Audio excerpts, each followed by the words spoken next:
Assalamualaikum warahmatullahi wabarakatuh. Kami dari kelompok 4 ingin mempresentasikan hasil diskusi kelompok kami tentang material safety datasheet asam klorida 50% yang beranggotakan Afni Nurlatifah, Fajar Ramadan, Oktavia Nur Aisyah, Permata Sabilillah, dan Silviani. Pengertian MSDS. Pada dasarnya, semua bahan kimia berbahaya, baik yang digunakan dalam produksi maupun yang ada di gudang penyimpanan, wajib memiliki MSDS. MSDS atau lembar data keselamatan bahan adalah lembar petunjuk yang berisi informasi bahan kimia meliputi sifat fisika, kimia, jenis bahaya yang ditimbulkan, cara penanganan, tindakan khusus dalam keadaan darurat, dan informasi lain yang diperlukan. Bagian 1, identifikasi. Nomor produk 4420.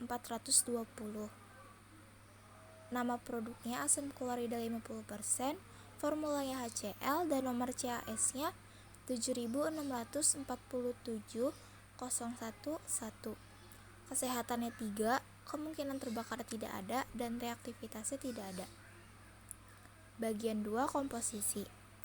Komponen yang pertama itu hydrochloric acid dengan nomor CHS 7647010 dengan presentase 50,00% dan batas penggunaannya 5 ppm dan 7 mg per mf. Komposisi yang kedua, water ASTM tipe 2, nomor CHS-nya 7732 18,5. Persentasenya sisa, batas penggunaannya tidak dimuat.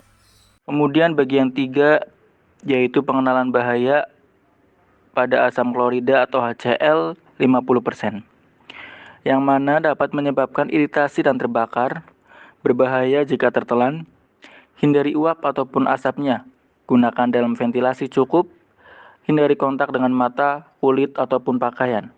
Cuci kedua tangan dengan bersih setelah memegangnya. Kemudian simpanlah rapat-rapat. Selanjutnya di bagian 4 yaitu tentang tata cara pertolongan pertama. Jika terkena kulit atau terjadi kontak pada kulit, segera basuh kulit dengan air paling kurang lebih 15 menit.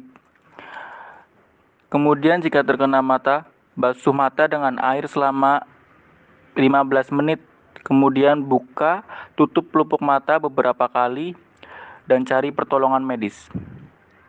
Kemudian jika terhirup tidak sengaja, segera cari udara segar.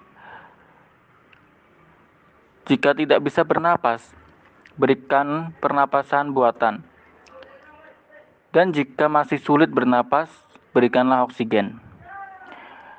Selanjutnya, jika tidak sengaja tertelan, berikan beberapa gelas susu atau air. Bagian 5. Tata cara penanggulangan kebakaran. Tipe pemadaman kebakaran. Semua jenis pemadam dapat digunakan untuk memadamkan api. Bahaya ledakan. Dekomposisi pada kondisi panas menghasilkan banyak uap beracun. Prosedur terhadap api. Gunakan alat bantu pernapasan dan pakaian pelindung untuk mencegah kontak dengan kulit dan pakaian. Selanjutnya, bagian 6. Tata cara penanggulangan tumpahan. Saat terjadi tumpahan, serap tumpahan dengan lap basah, kemudian letakkan dalam tempat sampah kimia dan netralkan dengan basa lemah. Bagian 7 yaitu penanganan dan penyimpanan HCl atau asam klorida. HCl atau asam klorida sebaiknya disimpan di tempat yang dingin, kering, dan mempunyai ventilasi yang baik, serta jauh dari material yang tidak cocok. Jangan lupa mencuci tangan setelah memegang HCl atau asam klorida tersebut. Kemudian di bagian 8, mengenai pengontrolan dan perlindungan diri dari HCl atau asam klorida. Alat bantu pernapasan tidak diperlukan. Untuk perlindungan tangan, dapat menggunakan sarung tangan yang telah disetujui oleh NIOSH atau National Institute for Occupational Safety and Health. Untuk proteksi wajah dan mata, dapat menggunakan kacamata dan pelindung muka seperti masker, face shield, dan lain-lain. Untuk perlengkapan proteksi lainnya, yaitu gunakan pakaian yang tepat untuk mencegah paparan pada kulit. Bagian ke-9, data fisik dan kimiawi. Titik cair, tidak ada informasi. Titik didih, tidak tersedia informasi. Tekanan uap sama dengan 1 mm Hg 145,8 derajat Celcius. Kepadatan uap sama dengan kurang 0,3 25 derajat Celcius. Kelarutan dalam air dapat larut. Bentuk dan bau cairan bening tidak berbau. Titik menyala, tidak tersedia informasi.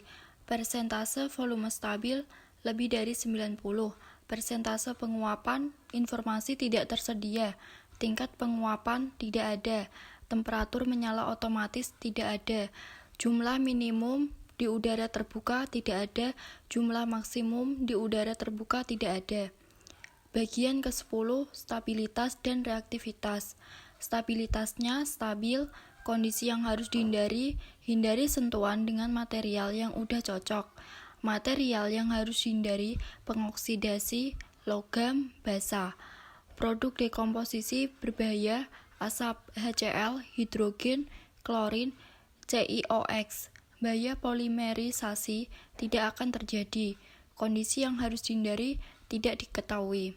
Bagian 11, informasi tambahan. Kondisi yang paling buruk korosif. Orang dengan kulit yang sudah ada sebelumnya, mata dan gangguan pernapasan mungkin lebih rentan. Bahaya akut, iritasi parah atau luka bakar pada kulit, mata, saluran pencernaan, saluran pernapasan. Kronis, dermatitis, erosi gigi, kerusakan mata. Terima kasih.